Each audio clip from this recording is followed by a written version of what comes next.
Hello everybody, so I'm going to show you how to make sauerkraut. Dead simple, you need two ingredients. So the first one is, single that down, is cabbage. Chop it finely up. I've got a mixture of white and red. And then the second thing you're going to need is salt. So you need about 20 or 22 grams of salt per kilo of cabbage. Okay, and then you need a jar. I've got one of these that I got from Sainsbury's with a lid on that flips over, or you can use any jar and you can just put cover it over with cling film if you prefer. But it's really simple to do. Get your cabbage. You want to layer it with the salt, so you put the salt in layers, which I shall do. So if I just haven't actually layered it properly, but I'll pour some down to the bottom, I'll pour some in the middle, and then through, so you get a mix throughout it. And then all you're going to do is spend 5 minutes sensually massaging your cabbage. Then you leave it for 5 minutes, and you do it all again, and then you put it into the jar. So I'm going to massage my cabbage and I'll be back ready to show you how to put it in the jar. So it's important with sauerkraut, when you're doing everything, to make sure things are sterile. So in between mixing, make sure you use sterilisation tablets or sterilise your container that's going into. Wash your hands thoroughly. Make sure you're using very hot water on the bowl. Anything that's going to come in contact with the cabbage, make sure you're using hot water, sterile stuff, antibacterial. You should all be doing it anyway because of coronavirus. So make sure you're washing your hands before each time you go back to doing it, because you don't want any bacteria getting into the sauerkraut when it's fermenting, otherwise it goes mouldy and it's pretty yucky. Right then, I've massaged the cabbage twice. So what you do is you massage it for 5 minutes, and then you massage it again for let it rest for 5 minutes, and then massage it again.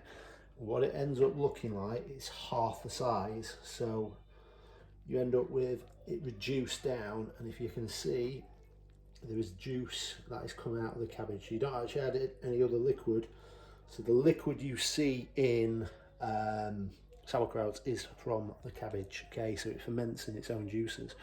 What you then need to do is obviously scoop it into your bowl, just layer it in, or into your jar.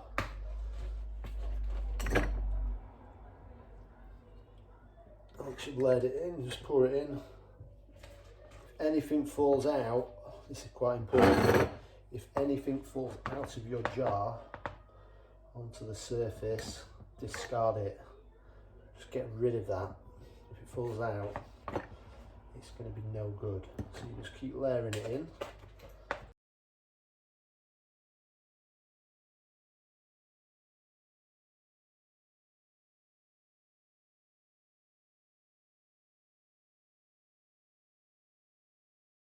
Nearly all in. I've got that one more scoop. I'm trying to get it all in.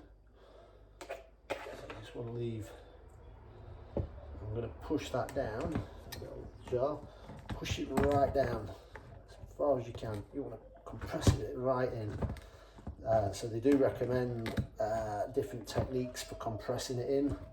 I like to use the back of this spoon, just because it's a cheap plastic one and it bends into place. You could get, if you're doing it in a bowl, you can put a plate on top.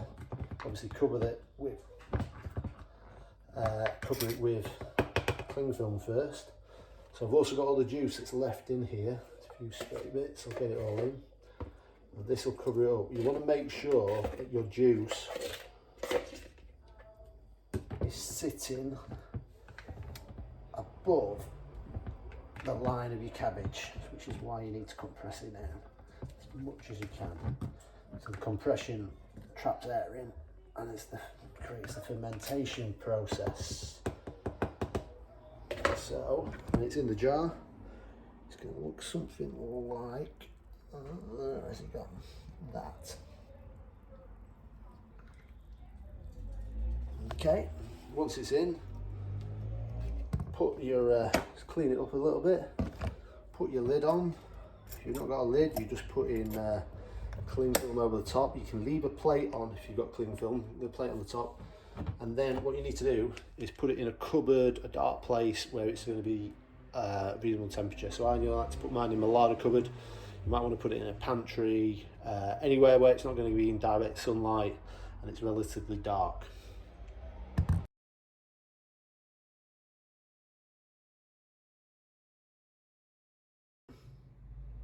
Right then, after 7 days, you can ferment it for longer than this, you will end up with a nice, crispy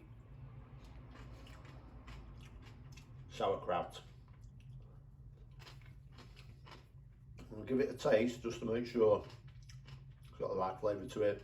Also make sure there's no mould, anything like that. Once it's ready, you can just then store it in the fridge as you normally would and consume. Probably take about 7 days. Make sure you get rid of it by then.